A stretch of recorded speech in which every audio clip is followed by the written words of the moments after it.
Hey everybody, it's Up and Adam Comics, and we are going to a Comic Con, or like a comic show, really.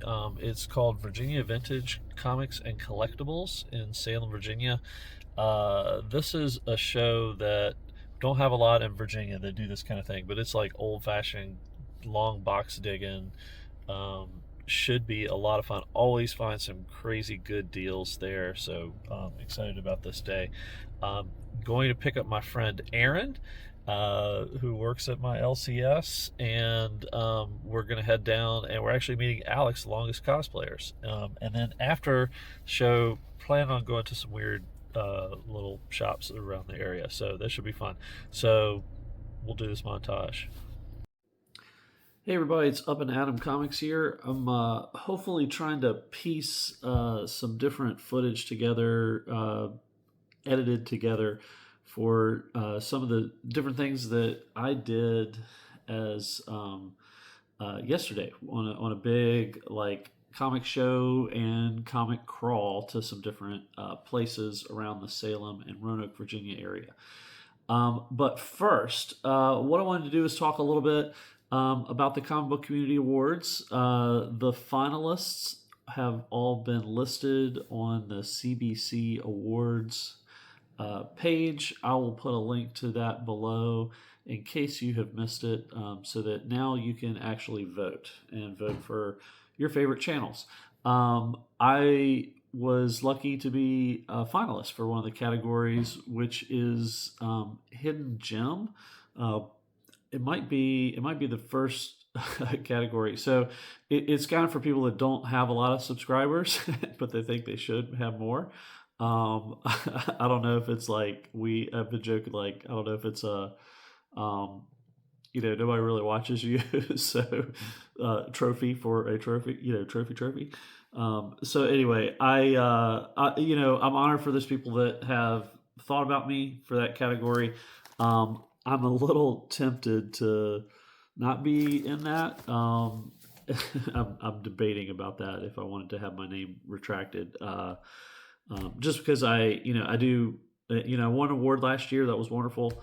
I'm also up in a category against someone I would consider a friend, and I don't like the competition aspect of that. I was a part of that last year with against Chonko and Comic Mike and some different things, and also consider them friends, and so that was a little tough, but I didn't know what to do or how to think about that.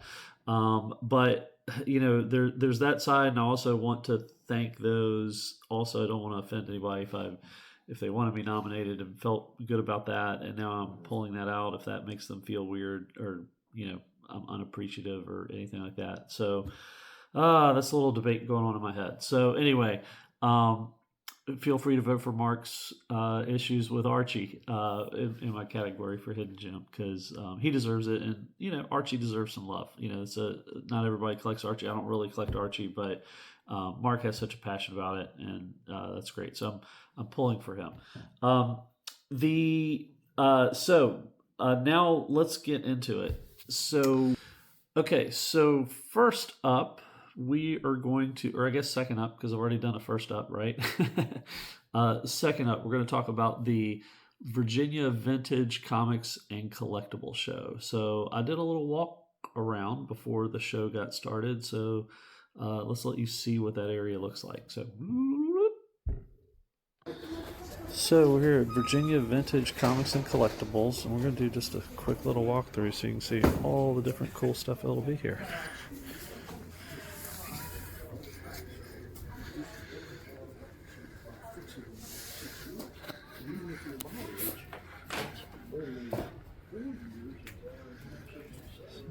Great stuff. Just flipping through, setting up. This is awesome.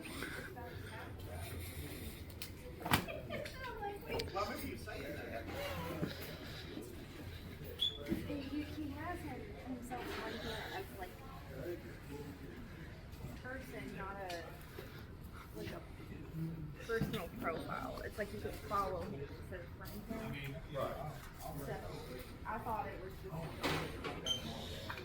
Cool, a few cards. But when I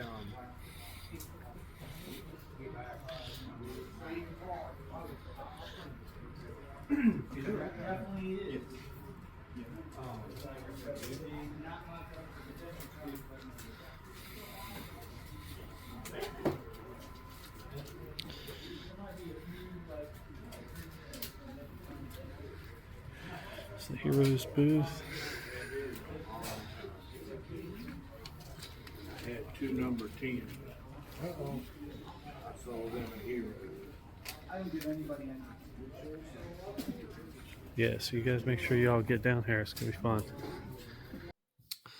Okay, so with the Virginia Vintage Comics and Collectibles Show, this is a show. I talked with Roger, who's the person that puts on the show every year. It looks like they've been doing it for 20. This is the 29th year of this, so he's excited about next year. Will be the 30th year, and this is as you probably see a little bit in the footage. This is digging through comic bins, a few other like collectibles that might be of interest there, but this is a true like old school digging in some comic boxes, and that kind of show, that I just I really enjoy. And to talk a little bit about Virginia and kind of the history of comics and how some of that kind of stuff works.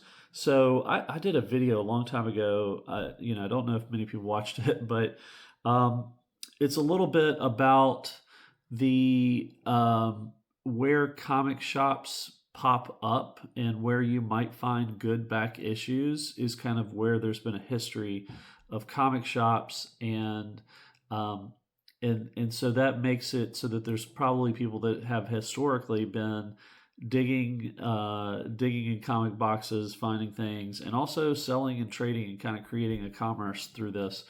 And this area is Roanoke, Virginia, where this is held, is one of those earlier parts of Virginia that had established comic shops, like true comic shops that were like direct market comic shops, or comic shop B&D Comics, which we'll talk about in a bit. But in terms of comic shows in Virginia, we really have Northern Virginia has some shows. I'm not sure, they don't have a lot of this type of show. They tend to get like Awesome Con. There's a larger Fairfax Con, but you see like some of those cons have kind of developed into, there may be some comic vendors, but they're also they'll have the Funko Pops, and they'll have the toys, and sometimes the handcrafted things, and that type of thing. But there are some of these types of shows in Richmond. Does a few of these. I've been to a couple of them that have been pretty decent. Been able to find some stuff, but it's like some of that other stuff is starting to eke into it a bit. And I know the Tidewater, Virginia Beach area does that. So I would say, and then in terms of cons, like usually there's like a Galaxy Con Richmond. Like I said, Galaxy Con might be Northern Virginia. There's a Big Lick Comic Con in this Roanoke area, and there's some like Tidewater, Richmond Comic Cons that happen. And we actually, in my area, we have a Shenandoah Valley Comic Con, but there's really like two comic vendors, and one is usually like way overpriced. It's kind of like not even a comic show. I usually don't even go because it's not worth it. But this show, I think is special, and it's got a lot. They have people that come from all over the country sometimes for this. There usually is about 20 to 30 vendors that are set up there. But there, I always walk out of there with some great deals and things. I love Roger puts on this show every year. He does a great job. He's in the right mindset. He loves this kind of old school comic show, and so they don't allow a lot of that other stuff to happen. It was kind of funny.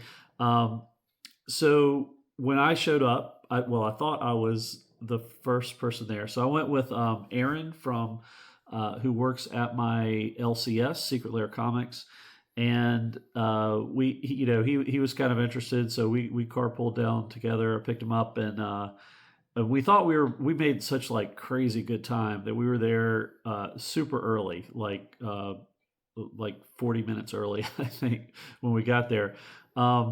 Needless to say, I didn't realize this, but we were waiting, and somebody had already been there.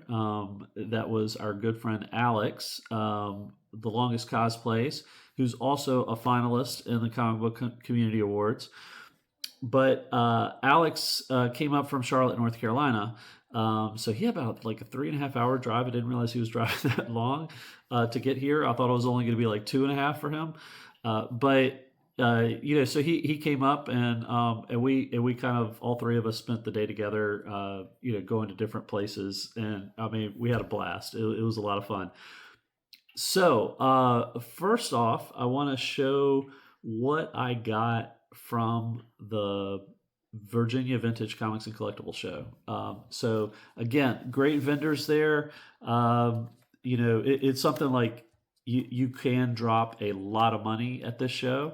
And you can get some amazing deals. So I'm going to talk about the first deals that I got. Heroes aren't hard to find. That puts on the Heroes Con in June.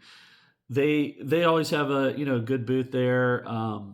Stuff's reasonably priced there, I think, generally, but last year I went, and they had a whole bunch of like recent back issue stock.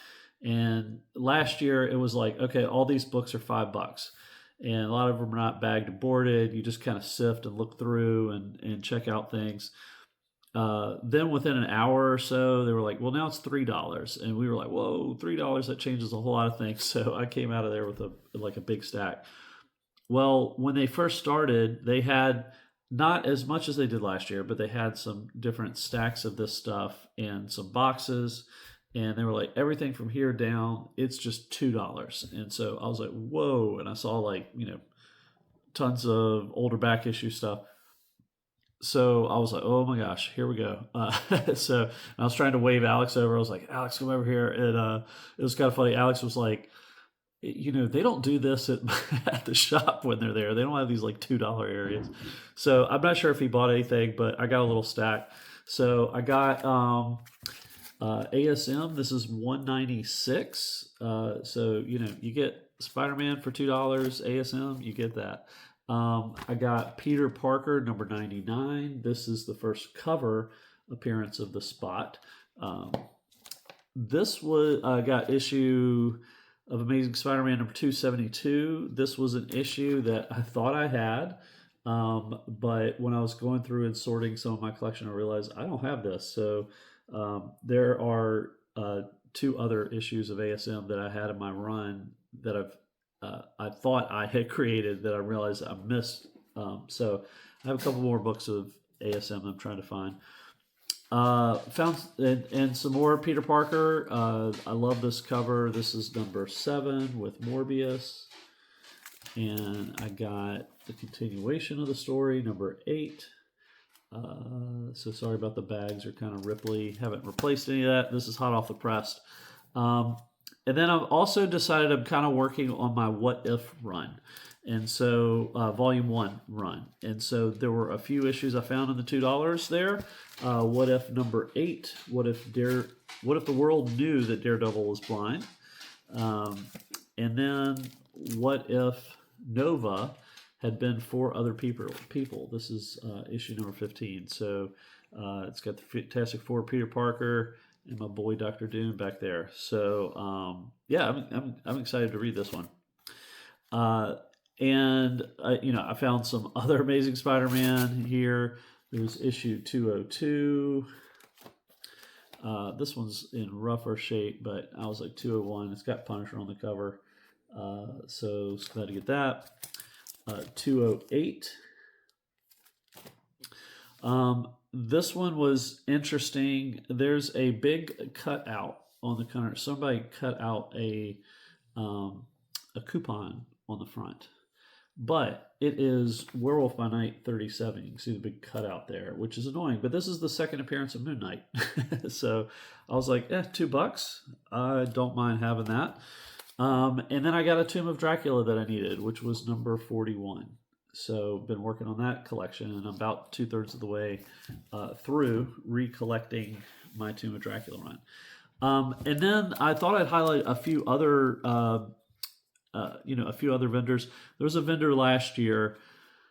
I have told this story to some people. There was a vendor last year that was selling his collection, and his wife was there with him last year, and it seemed like, I'm not sure how excited he was to sell his collection. He had always great prices, and it was kind of funny. People were haggling and making deals with him. There were already great prices on things, and he was like, thinking about it. And his wife was like, "Yes, you'll take that deal." So I feel this guy like losing his soul over his collection and selling it. But this year he was back, and he had a lot more stuff. So I think he's gotten into being more of a dealer, and so his prices were still very good with what he had, and he was haggling a little bit with it. But I got some great stuff. I remember last year I got like first Howard the Duck. And like a first Man Thing issue, first issue of Volume 1 Man Thing from him. So like I got some good stuff from him last year. And that was the first thing actually I walked up to the con. He has a book that I'm interested in, and I had debated about. And what is it? It's Amazing Spider-Man number 66. So this is like a great Mysterio cover. It's been one I've put on my list to try to track down. He had it for a good price, but I was like, I don't know what else I'm gonna see, and so by that point, ultimately, I ended up spending up enough money that I was like, I can't afford that one anymore. So, but I kind of regret that a little bit. So, but anyway, other things I did pick up 3 books from him, and I was excited about this because it finished a little section that I've been working on, which is Marvel Spotlight, collecting the Son of Satan issues. And so this is number 17, number 22, and number 23. So I'm kind of excited. I have all the Marvel Spotlight Son of Satan. I have Son of Satan Volume 1 in there completed. So kind of excited to make that complete. And now I can go and read them all the way through. So I'm very excited about that.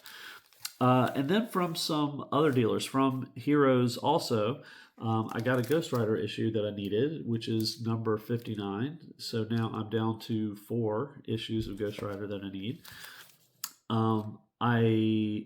This was also in the $2 bin. I got a Shogun Warriors number 1. And then going around to various dealers, I got Creatures on the Loose. This is number 16. This has been on my list because it's the start of a character I think that also books have been written about, but it's Gulliver Jones, Warrior of Mars. So this kind of ran from 16 to I think 22 or 23. This runs into the Thongor series. So I'm going to give Gulliver Jones a try, see if it's something that I might want to finish that run. Not sure, but I have been getting Creatures on the Loose and trying to collect some of that's an interesting collection of stuff that's in there. And then the owner of the show also has a booth, and this is a beat up, not in great shape, but this is like, I just want to make it blue in my CLZ app and say that it's complete. It's Giant Size Fantastic Four. It's number 5. This is a reprint of Fantastic Four Annual 5, which I already have. It's got a little different cover. It's got Psycho Man on there. This is got a big Molecule Man kind of issue in here. But anyway, there's I picked this up. It was only $4, and I was like, I'll do that just to say that I'm done with it. And then I also picked up, this is an issue of House of Mystery that I've been looking for. Bobby Emmons would love this because it's that kind of perspective. It's the person in the back seat; they see the monster in the rear view, mirror there. So I thought that was pretty cool. But this has been one of those I've been kind of looking for to see if I could find at a good price. And was glad to pick that one up. So I'm excited to read that one. And one of the bigger things that I got for the best deal was this issue, which is Strange Tales 169, and this is the first appearance of Brother Voodoo. And I got it. It says 20, but I got it for 15. So I was really I don't. You're not going to come across that kind of deal. This book has blown up over the years. It has issues. Big spine roll, some little cover issues that are going on with it, but for $15, all day. As many of you know, I'm also working on collecting some of the. It's under Curtis Magazines, but it's kind of a branch of Marvel that was doing magazines for the horror issues. And so I found 2 issues of things that I needed, which is Monsters Unleashed. This is number 5 on there. Great Man-Thing cover. And so I was super pumped to find this. I think I only need like 3 issues left of Monsters Unleashed to finish that.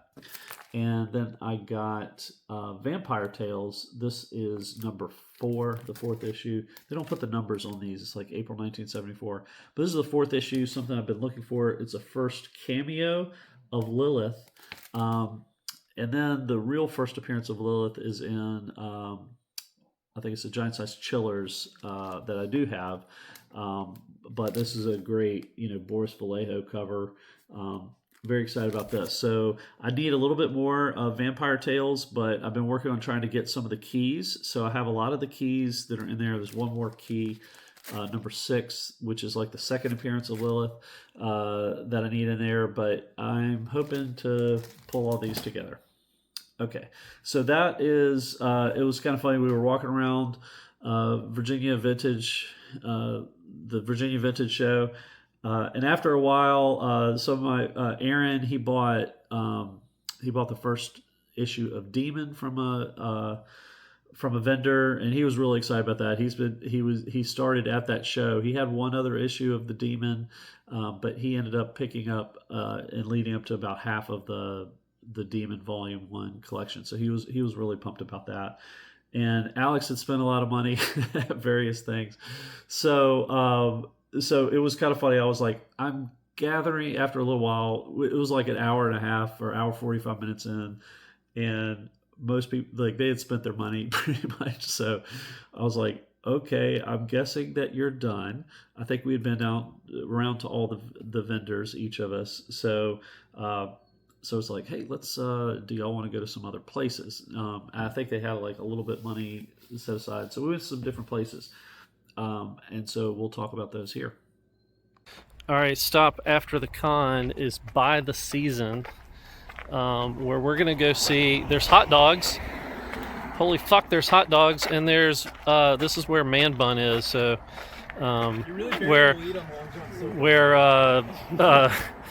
where Sticky Goose got kicked out of this guy's store one time. So we're going to check it out.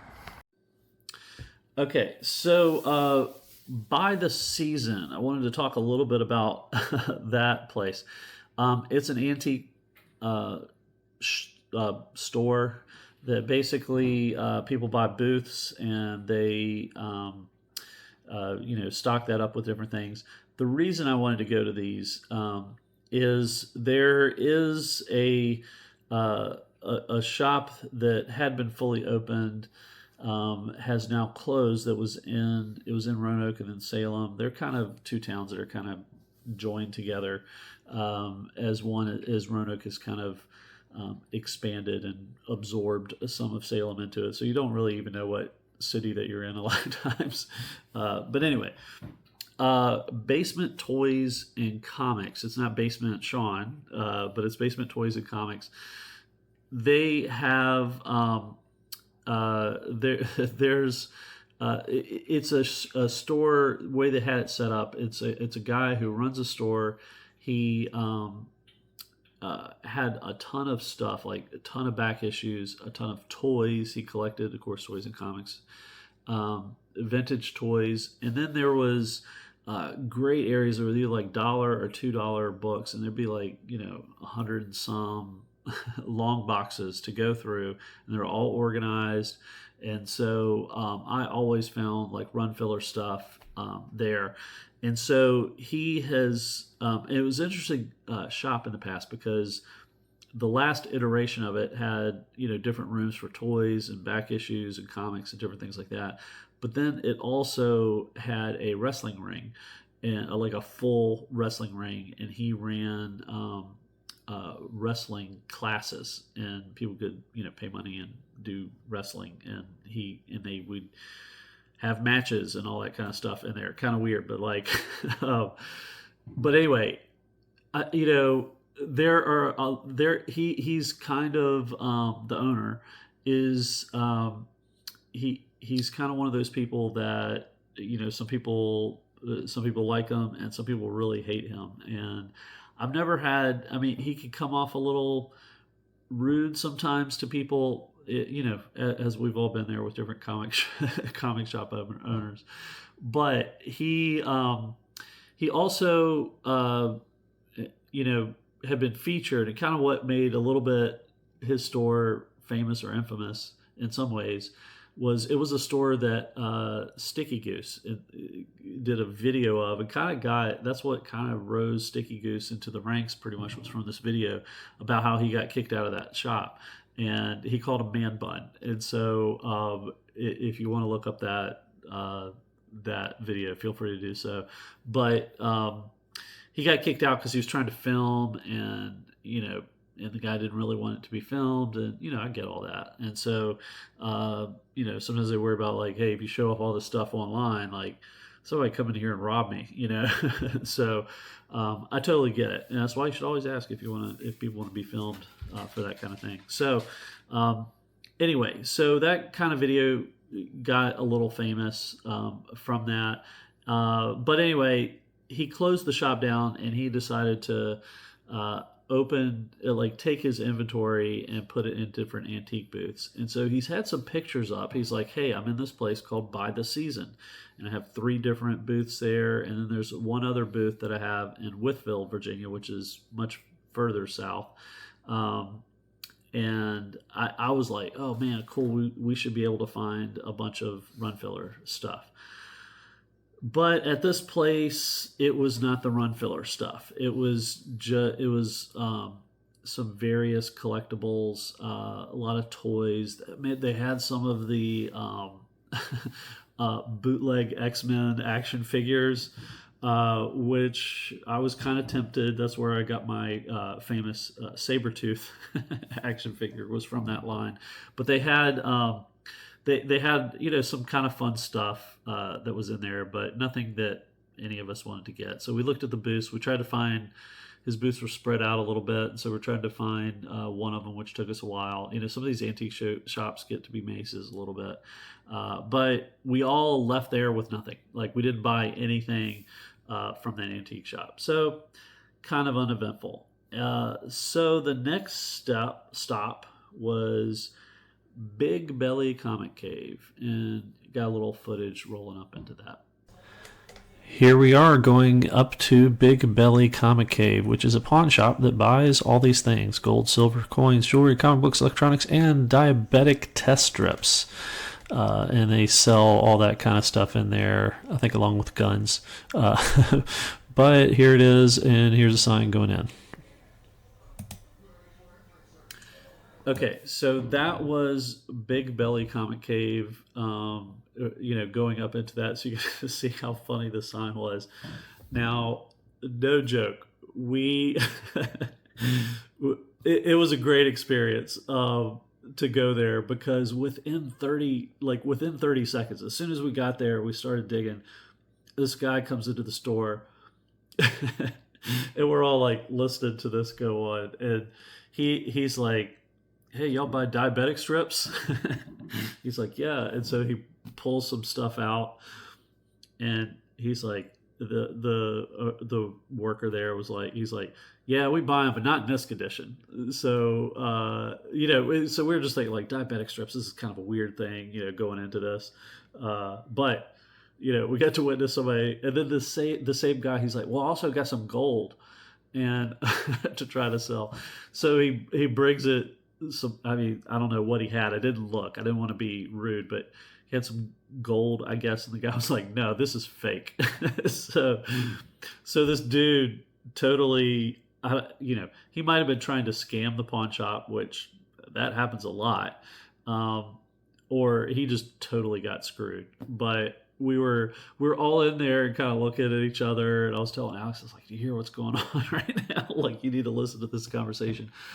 But yeah, so we all got to witness that. It was kind of fun. Like as soon as we got out, we're like, "Oh my gosh," we were glad to talk about that. But Big Belly Comic Cave has like probably I don't know, maybe about like 40 to 50 long boxes or so to go through, and back issues. The general prices of some of their some of their comics are kind of like too high in a lot of cases, and they have a great like wall section like right behind the counter. Great books, but man, they are overpriced. Slabs, they got all kinds of stuff in there. It's kind of weird to have this like pawn shop kind of thing with that much comic presence. But anyway, we had all looked. I think Aaron found a few things that he had been looking for in the back issue bins. But Alex and I mostly, they had an area in the front that, well, how I read it initially, I think on one of the boxes it was like 50 cents. It was like 50 cents for everything. So, but the other boxes said 50 cents to $1. So I guess they decide at the counter how much that they're actually worth. So I took a stack up there, and he was like, "Okay, we'll figure how much these are." And I was like, "They're all from the 50-cent bins." And I was like, I have like 11 books here. It should be, $5.50.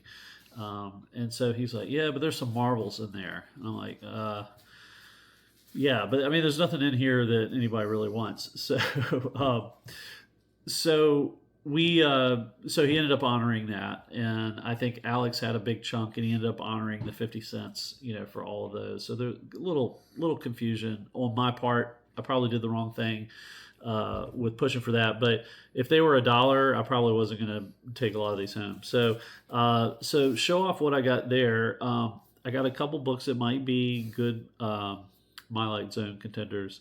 There was this one called Aaron Strips. And it says "rubbed the right way." So it looks like some genie kind of thing. Now this is number 4. But also I didn't realize this on the back. And Eric Huffman, Eric Sidequest, gonna like this. Eric T. This is, as you can see, the title is "Year of the Monkey," number 2. So it's kind of like a flip book to have a couple stories in there. The Year of the Monkey one is the shorter one, but we'll see what all that's about. So I just thought, I was like, this is a weird book. I want that. Kind of, Alex found this first, and then I found like a little stack of it. And it's this. It's Adventures of the Nas Cubs. And this is not in CLZ. Could not find any information about it. But there are, and I am not a NASCAR person at all. But this is, has all these mascots of NASCAR. I'm not sure if that's still a thing or not. But there are all these animals, and it has Richard Petty in it. And I can already see that Richard Petty is in this comic. So I'm kind of excited to definitely cover this in a My Light Zone. issue. So that was kind of like, for 50 cents, I'm going to do that. And then I found some other things. There's Howard the Duck, number 5. Spidey Super Stories, number 4. And almost a full run of Machine Man, the miniseries. So I got 1, 3, and 4 there. Stevie D and I have been talking about this series, Camelot 3000. This is a series, I read this when this came out in the mid 80s. I remember really liking it, and so I'm debating about trying to hunt these down. I know usually a lot of these can be found in dollar bins, and so I'm excited to check out Camelot 3000 and give it a read again. I also got this issue of Micronauts. I probably could have done like a pretty good chunk of Micronauts from this bin, but this is number 7 with Man Thing. He's huge in that, so kind of interested to check that out. I did get a Spire Christian Comics of Noah's Ark. There's a whole bunch of, some people collect these Spire Christian Comics. I do have the one that's Adam and Eve. This is the one where Hansi, the girl who loved the swastika, came from that. So there's some good ones there. And then I actually got a book that I needed, which was Champions, number 4. So pick that up. I'm working on a Champions run. I only need like 3 issues now to finish that run.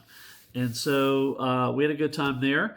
And then after we left Big Belly Comic Cave, we went out to lunch. Went to Honey Baked Ham, which is a good like little sandwich place, and had some lunch before we went. We hit 2 more stops. One more stop is the very first shop that I ever went to. So this is relocated, but B&D Comic Shop. Aaron that's with me, this is his absolute favorite shop in this area in Roanoke, Virginia. So we're going to go in and see what we get there. Okay, so the as I mentioned there, B&D Comic Shop, they were the original comic shop in Roanoke, Virginia, and this was an earlier iteration where they were first set up. Was the very first comic shop I ever went to. I grew up an hour away from there, and this was the place where I first saw Bags and Boards. I first saw real back issues. I had no idea what that kind of stuff was. And B&D is just kind of like a staple of Roanoke, and a lot of old time comic collectors. That's their shop. You can usually always find something there that you are interested in. They have a great selection of back issues. They have some new issues. They don't have a lot of overage in their new issues. They usually kind of buy mostly for those that are subscribing to things. So you don't find like a lot of current stuff, but you find some like back issues heavily in there. Always nice people that are working there. And so I did find I found some good stuff that I needed there. This was one thing I picked up that I was just like, this looks interesting. I've never read it. It's from Atlas Comics, the newer iteration, but it's Planet of Vampires. So I think this is like a 3-issue series. So I'll give this a shot. See if I like Planet of Vampires. I was excited about this one because I can also make it blue in my CLZ app. This is Marvel Chillers number 4. It's one of the Tigra issues where she's going against Craven. This was only $4, and so I've now finished my Marvel Chillers run that I've been working on. And then the last book that I got there, it's beat up, but this was if I show it, a lot of you will know what this is. This is Amazing Spider-Man 124. This is the first appearance of Man-Wolf, but probably who is J. Jonah Jameson's son. But the thing that I really enjoyed about this and why I've been kind of wanting this book is, as a lot of you know, this was one of the Power records that had the comic and also the little 45 thing to read, that would play to tell, kind of narrate the story while you were reading along with it. And that was, that was something I got very early on. It predates me buying a comic, like a full, like regular comic, but I played that record nonstop. I still have it. I still have my 45, my original 45 in the comic that was in it. I had a few of those Power records, but the Spider-Man one was my favorite one. And so I was really, I've been going back and getting some of the Creatures on the Loose with Man Wolf and some of those, and I was like, I really kind of want to go back and get the first appearance. Because it's a story I know so well. Like, so 124 and 125. I bought a 125 earlier this year. So this was the 124, which kind of gets me there. So I was very excited to pick this one up and to get it from like that first shop, the comic shop I'd ever been to. That's kind of a cool thing. So I enjoyed that. Then we had one last stop, which was Big Lick. Big Lick Comics, and they had moved to a new location. So here's that footage. So it looks like last stop of the day is going to be Big Lick. Big Lick Comics. This is a relocation. Never been to this location, so we'll see what it's like. There's Alex. Okay, so we went inside Big Lick. Big Lick also, as I mentioned at the very beginning, they put on a Comic-Con, a Big Lick Comic-Con, which I have been to before and found some great deals there. Aaron that I went with, he's like, I've been to Big Lick a whole bunch of times, and the last several times I've never actually walked out of there buying anything. And I get it. They have some back issues. They're very select. They don't have a ton, but they do have some back issues, but it's just usually not anything that I'm really interested in. They had a section of dollar books. Alex went heavily digging into that. We were giving him a hard time about buying a bunch of Impact comics. From there was an old guy that was like also digging, and he was like, "Hey, you like Impact? I kind of read all that stuff. They were fun." And he kept finding stuff and giving it to Alex to buy. So it was kind of funny. Big Lick did have some. They had some interesting books.